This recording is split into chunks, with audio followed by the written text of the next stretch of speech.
প্রান্তিক মানুষের ক্ষুদ্র ক্ষুদ্র সঞ্চয় বড় সম্পদ হবে। সর্বজনীন পেনশন স্কিম বিষয়ক আলোচনায় বলেছেন জেলা প্রশাসক এ.কে.এম. গালিব খান।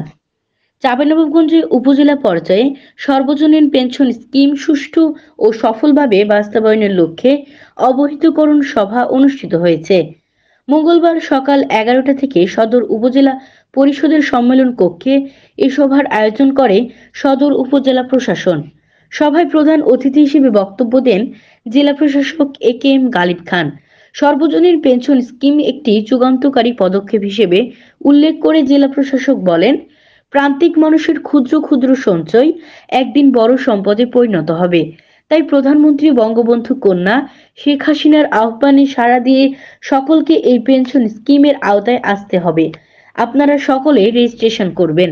এ সময় জেলা প্রশাসক প্রান্তিক মানুষের জন্য সরকারের আশ্রয়ণ প্রকল্পের আওতায় জমিসহ খড়, কৃষিতে প্রণোদনা, বিভিন্ন ধরনের ভাতার কথা তুলে ধরেন। উপজেলা নির্বাহী অফিসার মোসাম্মদ তাজমিনা খাতুনের সভাপতিত্বে অনুষ্ঠিত বিশেষ অতিথি হিসেবে বক্তব্য দেন উপজেলা ভাইস চেয়ারম্যান তৌশিকুল আলম বাবলু ও মহিলা ভাইস চেয়ারম্যান নাসরিন আক্তার।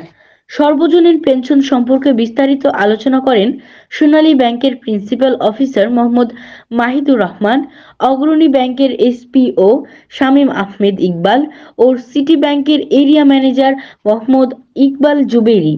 সভায় ইউনিয়ন পরিষদের চেয়ারম্যান, পুরুষ ও মহিলা সদস্য, ইউনিয়ন পরিষদ সচিব, শিক্ষক, এনজিও প্রতিনিধি, সংশ্লিষ্ট ব্যাংকগুলোর প্রতিনিধি, সরকারি বিভিন্ন দপ্তরের কর্মকর্তা ও এনজিও প্রতিনিধিরা অংশগ্রহণ করেন।